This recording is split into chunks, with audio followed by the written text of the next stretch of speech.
အခုဆိုရင်အင်္ဂိမ်းမှာတော်တော်များများကဂျန်ဂလာဆော့လာတာကိုမြင်တွေ့လာရတယ်။ဒါပေမဲ့တွေ့ရတဲ့သူတော်တော်များများကရူထီမပေါက်တတ်တာတွေဂျန်ဂလာတစ်ကောင်ဖြစ်ပြီးဖန်မစ်ထက်ဟီယိုကေအသေးအံလိုက်တတ်တာတွေအိုက်တမ်မှာဆက်တတ်တာတွေနဲ့ဂျန်ဂလာကိုဆော့လာကြတယ်။အဲ့ဒါကြောင့်ဒီဗီဒီယိုလေးမှာဆိုရင်ဂျန်ဂလာတစ်ကောင်ကန်ရမှာလုံးဝမဲ့အလုပ်တွေနဲ့မလုံးဝမဲ့အလုပ်တွေကိုပြပြပေးပါမယ်။ပထမဆုံးဂျန်ဂလာတစ်ကောင်ဆော့ပြီးဆိုရင်အားလီ9မိနစ်ကတော်တော်လေးကိုအရေးကြီးပါတယ်။ဘာဖြစ်လို့လဲဆိုရင်မွန်တွန်းကလုပ်ပေးထားတဲ့တတ်မှတ်ချက်တွေထဲမှာဂျန်ဂလာတစ်ကောင်အားလီ9မိနစ်အတွင်းမှာဂျန်ဂလာဇုံနေတဲ့တောခရီကလွှဲရင်လိမ့်မော့ဘဲခရီဆာဆာကိုရမှာမဟုတ်ပါဘူး။ဒါပေမဲ့အခုနောက်ပိုင်းမှာတော့မွန်တွန်းကထုတ်ပေးတဲ့ Dimension System အရ row တွေရွေးရမှာအရင်လိုဂျန်ဂလာဆော့နေကြတဲ့သူတွေမဟုတ်ဘဲတခြားသောသူတွေကပါဂျန်ဂလာလိုနေရာမှာဆော့လာကြတာမို့လို့အခုနောက်ပိုင်း run တွေမှာတော်တော်လေးကိုတိုင်ပတ်နေကြတယ်။နောက်ပြီးဂျန်ဂလာတစ်ကောင်ရဲ့အရေးကြီးတဲ့ law data တွေဖြစ်တဲ့ objective တွေကိုလွှတ်ပြီးလှုပ်ချင်တာလုပ်နေတဲ့သူတွေများလာတာကိုမြင်တွေ့လာရတယ်။အဲ့တော့အခုမှဂျန်ဂလာဆော့မဲ့ brother ရဲ့အတွက်မွန်တွန်းကချပေးထားတဲ့ row ရာကိုအသင်းအတွက်အရေးကြီးတဲ့ objective တွေကိုရဖို့ပိုပြီးအရေးကြီးတယ်။ဘာဖြစ်လို့လဲဆိုရင်10-5 battle တွေမှာအသာရအောင်လုပ်ပေးရမယ့် front line တွေဖြစ်တဲ့ Roma တွေ EXP lane တွေရှိကြတယ်။နောက်ပြီး damage dealer တွေဖြစ်တဲ့ Massman တွေ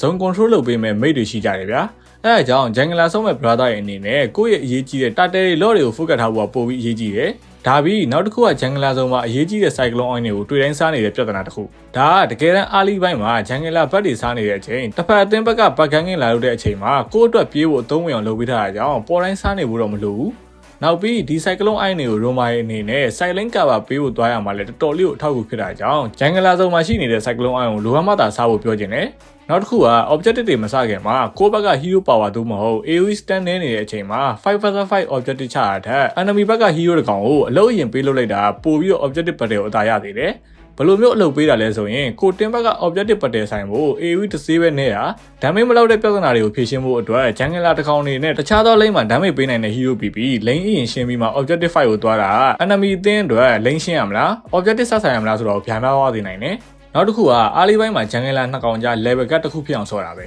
ဒါကဘယ်လိုမျိုးလဲဆိုရင်အားလေး9မိနစ်ပြီးရတဲ့တစ်ဖက်အသင်းဘက်က Jungler အနေနဲ့ Jungler ဘက်တွေထက် lane ကင်းလောက်တာတွေ hero kill လိုချင်တာတွေကြောင့် lane မော်တက်နေချိန်မှာကိုကသူတို့လို battle လိုက်ဆိုင်တာထက် Jungler PP တစ်ဖက်အသင်းဘက်က Jungler ဇုံနေတဲ့ crew ကိုပါရရင်ရသလိုသွားစားပြီးဘက်ယူတာကတကယ်တမ်း objective fight တွေမှာ Jungler နှစ်ကောင်ကြား level ကွာဟမှုရှိပြီး routine ပိုင်းမှာပါကွာဟမှုရှိတာကြောင့်ကိုယ့်ဘက်ကပဲအသာရနိုင်တယ်ဒါပေမဲ့တစ်ခုရှိတာဒီလိုမျိုးဆော့ပြီး objective မှာ routine မပေါက်တတ်ရင်တော့ level gap ဘလောက်ကွာအလကားဖြစ်သွားမှာပါနောက်တစ်ခုကလည်း objective target နဲ့ပဲဆိုင်တဲ့အရာပဲအပေါ်မှာပြောတော့သလိုကိုအသင်းဘက်က objective battle ဆိုင်မှုရခေါင်းတိုးလို့လည်းမရဘူးဆိုရင်ကိုက Jungler ဖြစ်တဲ့အတွက်တစ်ဖက်အသင်းဘက်က blue bat rubber နဲ့ target ကို trade တက်ဖို့လည်းအရေးကြီးတယ်အဲဒါကြောင့်မလို့ Jungler မဆော့တတ်တဲ့သူတွေအနေနဲ့ Jungler UV တည်တဲ့နိုင်တည်အောင်ပြပြပေးရင်လည်းဒီ video ကိုအဆုံးသတ်ချင်ပါတယ် brother တို့ရဲ့ထင်မြင်ချက်တွေကိုလည်း comment မှာဝင်အောင်ရေးသားခဲ့လို့ရပါတယ်